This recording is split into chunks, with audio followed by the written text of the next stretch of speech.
سوال کرتے ہیں اعتکاف کرنا سنت موقدہ علی کفایہ ہے، اور یہ اعتکاف کرنے کی بہت زیادہ فضیلت ہے۔ کم از کم زندگی میں ایک مرتبہ تو لازمی بندہ اعتکاف کرے، ایک مرتبہ زندگی کے اندر لازمی اعتکاف بندے کو کر لینا چاہیے، اور اس کی بہت بڑی فضیلت ہے۔ بندے کے گناہ معاف ہوتے ہیں، شب قدر کی تلاش ہوتی ہے، گناہوں سے بندہ بچ جاتا ہے، نیک اعمال کرتا ہے، نمازیں پنجگانہ تکبیر اولیٰ کے ساتھ پڑھی جاتی ہیں، اور بہت سے گناہوں سے بندہ باز رہتا ہے، نیکیوں پر آمادہ ہوتا ہے، رب تعالیٰ کو منانے کی کوشش کرتا ہے۔ اعتکاف کی بہت بڑی فضیلت ہے۔ حضور علیہ السلام ایک پورے مہینے کا اعتکاف بھی حضور علیہ السلام سے ثابت ہے، اور علی پاک رضی اللہ تعالیٰ عنہ شعب الایمان کی حدیث پاک ہے کہ فرمایا جو بندہ اعتکاف کرتا ہے اس کو 2 حج اور 2 عمروں کا ثواب عطا فرماتا ہے رب العالمین۔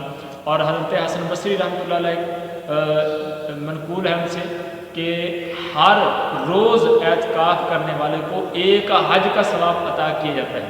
تو اس کی بہت سی فضیلتیں اعتکاف کی۔ تو اعتکاف کرنا سنت موقدہ علی کفایہ ہے، اور یہ مسجد کے اندر اعتکاف کرنا چاہیے، اور یہ 20 رمضان المبارک شام غروب آفتاب سے پہلے مسجد کے اندر اعتکاف کی نیت سے بندہ داخل ہو جائے تو اس کا سنت اعتکاف ہوگا۔ اگر غروب آفتاب کے بعد جاتا ہے تو وہ سنت اعتکاف نہیں ہوگا بلکہ وہ نفل ہوگا۔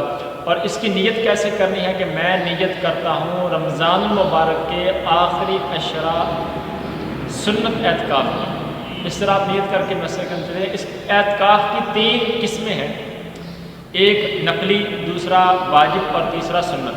نفل تو وہ ہے جو ہم ایسے ہی مسجد کے اندر آتے ہیں اور اعتکاف کی نیت کر لیتے ہیں، جب مرضی جتنا مرضی کر لیں، اور واجب وہ ہے جس کی آپ نے نظر مانی ہو، منت مانی ہو، اور سنت وہ ہے جو رمضان المبارک کے آخری 10 دن آخری عشرے کا اعتکاف کیا جاتا ہے، یہ سنت اعتکاف ہے۔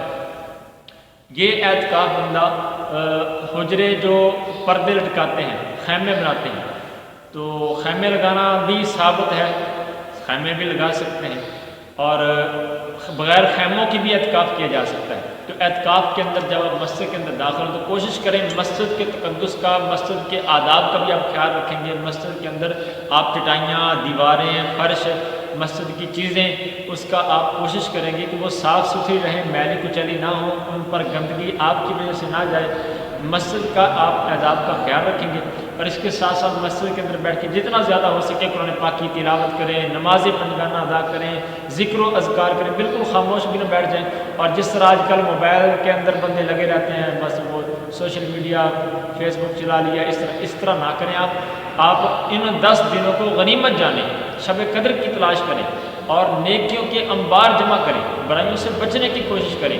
ضرورت دنیوی بات کی جا سکتی ہے، لیکن بلا وجہ وہاں پر گپے مارنا اور سارا دن سوئے رہنا، تو اس سے اجتناب کیا جائے، زیادہ سے زیادہ نیکیاں کی جائیں، زیادہ سے زیادہ رب تعالیٰ کو منانے کی کوشش کی جائے۔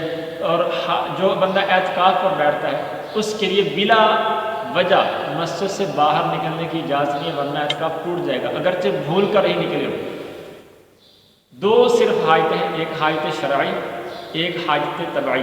حاجت شرعی کے لیے تو آپ نکل سکتے ہیں، جیسے آپ کی مسجد کے اندر جمعہ نہیں ہوتا، آپ جمعہ پڑھنے کے لیے کسی اور مسجد کے اندر جا سکتے ہیں۔ اسی طرح حاجت طبعی جیسے پیشاب پخانہ وغیرہ کرنے کے لیے بندہ باہر چلا جاتا ہے، تو اگر آپ پیشاب پخانہ کرنے کے لیے باہر گئے ہیں، نہانے کے لیے ضرورت باہر گئے ہیں، اور آگے پہلے کوئی واش روم باتھ روم کے اندر تھا، تو آپ انتظار کے لیے وہاں کھڑے ہو سکتے ہیں، اس میں حرج نہیں ہے۔ مسجد کے اندر کھا پی سکتے ہیں، کنگھا کر سکتے ہیں، داڑھی کے اندر تیل لگا سکتے ہیں، ناخن کاٹ سکتے ہیں، سو سکتے ہیں، آپ ضرورتاً دینی بات کر سکتے ہیں، اور یہ سارا کچھ اعتکاف والے کو جائز ہوتا ہے، لیکن کوشش کریں گے مسجد کے آداب کا آپ لازمی خیال رکھیں گے۔ عورتوں کا بھی اعتکاف ہوتا ہے، عورتیں اپنے گھروں کے اندر بیت مسجد کے اندر اعتکاف کریں گی۔ جو عورتیں اعتکاف کرنا چاہتی ہیں اپنے گھر کے اندر جہاں پر وہ نماز پڑھنے کے لیے انہوں نے جگہ مخصوص کی ہے وہاں پر اعتکاف کریں، اگر ایسی جگہ نہیں ہے تو پھر اعتکاف نہ کریں، اور شوہر کی اجازت سے اعتکاف کریں گے، اور کوشش کریں کہ حیض اور نفاس سے پاک ہوا، اور اگر آپ کو ان دنوں کے اندر حیض و نفاس آنے کا خطرہ ہے تو آپ اعتکاف پہ نہ بیٹھیں، وہ کوشش کریں پاکی کے دنوں کے اندر اعتکاف میں بیٹھیں۔ اور شوہر کی اجازت سے بیٹھیں اور اپنے ہی گھر کے اندر بیٹھیں، مسجد میں یا کسی اور کے گھر جا کے عورتوں کے لیے بیٹھنا یہ روا نہیں ہے، جائز نہیں ہے۔ اور اگر کسی اعتکاف والے کا سحری افطاری لانے کا انتظام نہیں ہے، کوئی پہنچا نہیں سکتا، تو پھر وہ خود جا کے لا سکتا ہے گھر سے، لیکن کوشش کرے مسجد کے اندر آ کے کھائے گا، وہاں سے صرف لے کے آنی ہے۔ اور اس کے علاوہ آپ جتنا زیادہ ہو سکے اعتکاف کرنے والے رب العالمین کو منائیں، اور جب 29 کے بعد 29ویں روزے کو چاند نظر آ جائے، گواہی شہادت مل جائے چاند نظر آنے کی، پھر آپ مسجد سے جا سکتے ہیں۔ اگر 29 کو چاند نظر نہ آئے تو پھر 30 رمضان المبارک غروب آفتاب کے بعد آپ مسجد سے جا سکتے ہیں۔